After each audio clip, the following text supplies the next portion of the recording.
Hello everyone, welcome to Acharya sir math point YouTube channel. দেখো, রেলের টেকনিশিয়ানের যে vacancy কবে থেকে দরখাস্ত শুরু হবে বা কবে থেকে কি হবে তোমরা সবাই জানো, কিন্তু আমি এই ভিডিওটা করছি কারণ আমি অনেকদিন ভিডিও করতে পারিনি। যারা যারা জানো না তাদের জন্যই মেনলি এই ভিডিওটা করা। তো রেলে 9000 টেকনিশিয়ান নিয়োগ হবে, যা দরখাস্ত শুরু হবে 9 মার্চ থেকে 8 এপ্রিল। 9 মার্চ থেকে 8 এপ্রিল অফিসিয়াল নোটিফিকেশান এলে আমি সঙ্গে সঙ্গে জানিয়ে দেবো এবং এর সঙ্গে ডিটেল অ্যানালাইসিস করব, ঠিক আছে? কারণ রেলের এক্সামের জন্য যে ডিটেল অ্যানালাইসিস সেটা আমি আগের বারে এনটিপিসিতে করেছিলাম, গ্রুপ ডিতে করেছিলাম, এবারেও করব। যে কোন পোস্টে তোমরা অ্যাপ্লাই করবে, কোন জোনে অ্যাপ্লাই করবে বা এগুলো সব আমি তোমাদেরকে ভালো করে বলে দেবো। তো আজকে আমি তোমাদেরকে যে আপডেটটা দিয়ে দিচ্ছি এটা হয়তো তোমরা আগেও জেনেছো, তো যারা জানো না তাদের জন্য সেটা হচ্ছে রেলে 9000 টেকনিশিয়ান নিয়োগ হবে।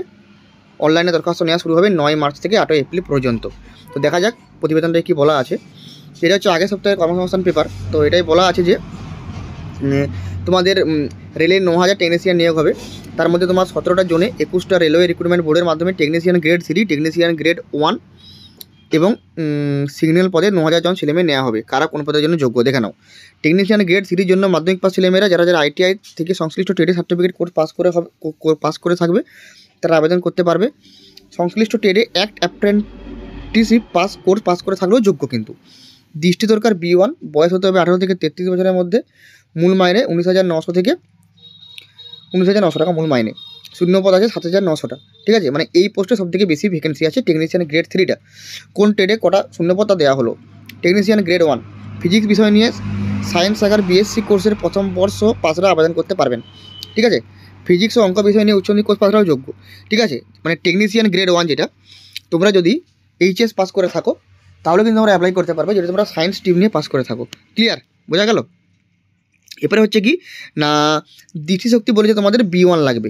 B1 ক্যাটাগরির দৃষ্টিশক্তি লাগবে এবং শূন্যপদ লাগবে। শূন্যপদ আছে 1100টি।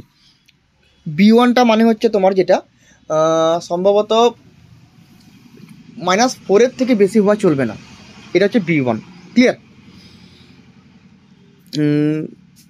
কোন ট্রেডে কটা শূন্যপদ তা ওয়েবসাইটে পেয়ে যাবেন। উপরে সব পদের বেলায় বয়স গুনতে হবে 1/7/2024 হিসাবে। আচ্ছা, এবারে যেমন তোমরা ছাড় পাও, তফসিলিরা 5 বছর, ওবিসিরা 3 বছর, বিধবা বিচ্ছিন্ন মহিলারা পুনর্বিবাহ না করলে প্রতিবন্ধী রেলের কর্মী ও প্রাক্তন সহকর্মীরা যথারীতি ছাড় পাবেন, ঠিক আছে?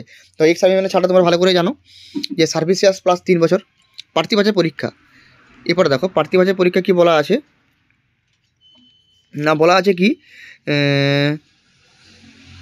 রিক্রুটমেন্ট বোর্ডের বেলায় প্রার্থী বাছাইয়ের জন্য প্রথমে কম্পিউটার বেস্ট মানে CBT 1 হবে।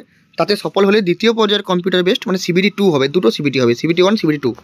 এরপর হবে সার্টিফিকেট ভেরিফিকেশন ও ডাক্তারি পরীক্ষা, যেটা বলা হয় মেডিকেল টেস্ট। অনলাইনে দরখাস্ত শুরু হবে 9 মার্চ থেকে 8 এপ্রিলের মধ্যে, ঠিক আছে? এবং তার জন্য একটা বৈধ ইমেল আইডি থাকতে হবে। আর ফটো সব তোমরা দেখে নেবে, ঠিক আছে? এটা বলার কিছু নেই, আমি এটা আমার টেলিগ্রাম যে চ্যানেলটা আছে সেখানে দিয়ে দেবো। এই পিডিএফটা ডিসক্রিপশন বক্সের লিঙ্ক থাকবে, ওখান থেকে যে টেলিগ্রাম চ্যানেলে যুক্ত হয়ে যাও, আমি এই পিডিএফটা প্রোভাইড করে দিচ্ছি। ক্লিয়ার? এবং তোমরা ফি বাবদ 500 টাকা দিতে হবে। এখানে ভালো করে শুনে নাও, ফি বাবদ 500। যারা SC ST OBC ট্রান্সজেন্ডার সংখ্যালঘু আছো, মাইনরিটি আছো, তাদের বেলায় 250 টাকা। বোঝা গেছে? এবং তোমরা যেভাবে খুশি পেমেন্ট করতে পারো, নেট ব্যাঙ্কিং বলো, ডেবিট কার্ড বলো বা অফলাইন বলো। আর পরীক্ষা দেওয়ার পরে যারা যারা জেনারেল তারা কিন্তু 400 টাকা পেয়ে যাবে। মানে 500 টাকা দিয়ে ফর্ম ফিল আপ করলে পরীক্ষা দিলে তবেই 400 টাকা ব্যাক পাবে। আর যারা যারা SC ST OBC বা যারা ট্রান্সজেন্ডার আছে, মানে যাদের 250 টাকা করে কেটেছিল, তারা পরীক্ষা দিলে পুরো 250টাই ব্যাক পেয়ে যাবে।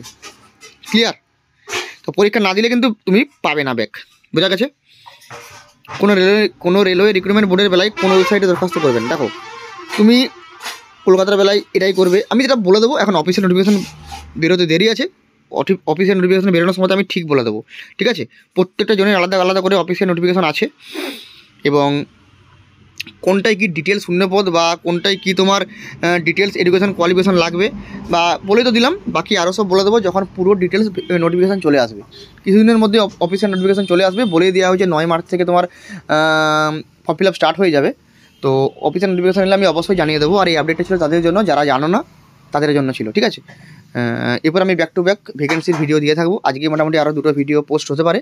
তো অবশ্যই চ্যানেলটা সাবস্ক্রাইব করে পাশে থাকা বেল আইকনটি ক্লিক করে নোটিফিকেশনটা অন করে দাও, যাতে আমার দেওয়া ভিডিও আপডেট যেন তোমাদের কাছে সব থেকে আগে পৌঁছে যায়, যেন তোমরা মিস না করে যাও। ঠিক আছে? দেখা হচ্ছে পরের ভিডিওতে। আজকের মতো এখানেই।